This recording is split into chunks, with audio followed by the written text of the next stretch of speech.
the root of all illness is lack of forgiveness, and the beginning of all healing begins with forgiveness. It's at what level are you forgiving? Are you forgiving at the surface level where you're just saying words? Or are you forgiving at the level of the soul? And is the forgiveness rising from a deep peace inside of you, where you're forgiving soul to soul, while saying no to unacceptable actions? So it's this forgiveness issue is a deep issue and an invitation to all of us to clear any issue that holds us back from being able to forgive wholesomely and wholeheartedly and from the deepest soul level. So it's really such a time where forgiveness is needed in our world. Yeah. But it's at what level are you forgiving?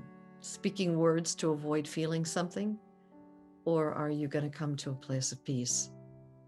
When I got the tumor in 1992 and was diagnosed with this basketball-sized tumor, I was aware of what was going on in the field of cellular healing and aware of all of the work going on in the field of cellular healing, and that science was saying that when you feel a strong emotion and you repress it, it releases a quantifiable biochemistry into your bloodstream, which goes to those cell receptors and blocks them, rendering those cells incapable of communicating with the rest of the cells in the body. And if over time illness happens, it happens there.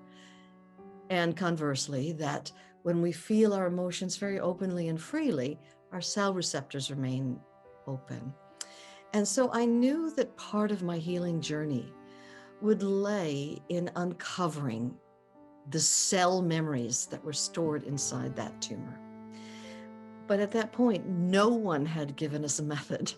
And I got to tell you something, you can understand and know all the science on the planet. You can understand how this programming gets passed on from one cell generation to the next. But unless you have a method, it's no more than a bunch of, scientific data on a page and some, very exciting possibilities. And that's where I stood. And I can remember being spontaneously guided inside that tumor. And this cell memory I uncovered was a cell memory of childhood abuse. And I grew up in a very domestically challenged household, which was extremely violent. And of course, being a therapist in life, I'd gone not only through 8 years of therapy in New York on this whole, physical abuse, sexual abuse on all levels, but I'd also done so much work as a therapist, working with this whole issue. And I thought I had come to a place of complete acceptance and understanding of the abuse that had happened in my life. So my first reaction in spontaneously uncovering this memory of childhood abuse was, I thought, it cannot be this memory. Been there, done that, got the t-shirt on the abuse situation. I've so since handled that. And my know-it-all thinking mind was saying that, but my heart and my body were saying, well, you may think that you've handled it, but you haven't really. And I thought, okay, what have I got to lose? I'll undergo a process like so many others where I'm releasing all the stored pain. And at the end of the process, I arrived at the same place of acceptance that I had been at for all these years. And I asked the peace inside the room that I was just being carried in, am I complete? And the simple word, no, arose. And I immediately thought, you know what? I don't even believe this is the right cell memory. And even if it is, I don't have a clue how to complete. And something inside of me just gave up. And I just let go. And I fell from this desperation and devastation into a deep peace that was omnipresent. And a prayer arose, please, somehow let me be guided to complete with this whole issue of childhood abuse. I actually didn't expect an answer. But then, at an unexpected moment, forgiveness arose. And immediately I thought, what kind of difference could forgiveness make? I've so long since come to acceptance. And my mind was saying that.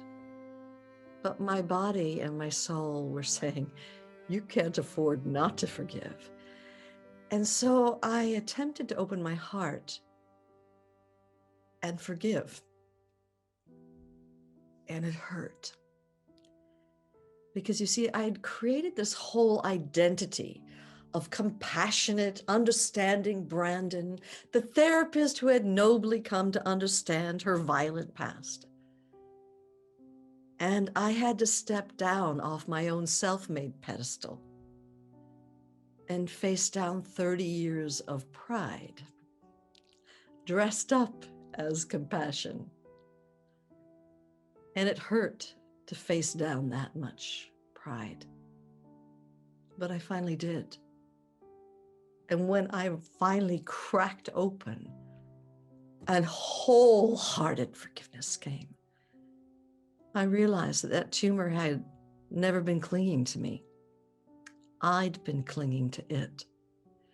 And 30 years of a blame game, dressed up as compassion and understanding, but 30 years of my blame game, it was finally over. And that became the catalyst for the true healing of my tumor. But there's a big difference between lip service, speaking forgiveness, and in my case, really totally surrendering and opening my heart and facing down the 30 years of pride and forgiving wholeheartedly. And it was an interesting thing.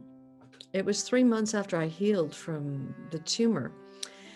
And I ended up calling my mom up and saying, Mom, by the way, I had a life-threatening tumor. It's over. I've healed, not to worry. And put the phone down. And about 3 weeks later, my mother comes from an Austrian background. She calls me up and she goes, Brandon, I don't know what has happened to you, but somehow I feel that you have become a holy person. I feel so much peace in your presence. Can I come out to Malibu, where your house is, and sit on the deck and look out at the ocean with you? Now, if you knew my mother, she was a bulldozing bully, and obviously a lot of the physical abuse had come from her. And she was a very violent woman, even up until the day, she died. She was a big bulldozing woman. And I thought, when I put the phone down, you know what? I haven't suddenly become a holy person. It's just that somehow through the ethers, my mom got it, that I had forgiven her. And that's because there's a big difference between accepting what's happened and truly, wholeheartedly forgiving. And when I wholeheartedly forgave her, somehow she got it. And we were able to spend the next 23 years of our lives in a love affair, where I was able then to love my mom and to receive her love. Unfortunately, the rest of my siblings didn't have that ability because they didn't have the journey. So I really feel that the journey gives us the tools that we need, not only to meet our deepest, darkest issues and free ourselves from them, but to come to a place of wholehearted forgiveness, where we are genuinely at peace, so much so that our own friends and family feel that in our presence. And that allowed me to have this love affair with my mom, which I never would have had without that forgiveness. Forgiveness is a very powerful, powerful healer, as long as it's coming from the heart and is wholehearted. Otherwise, it's just words.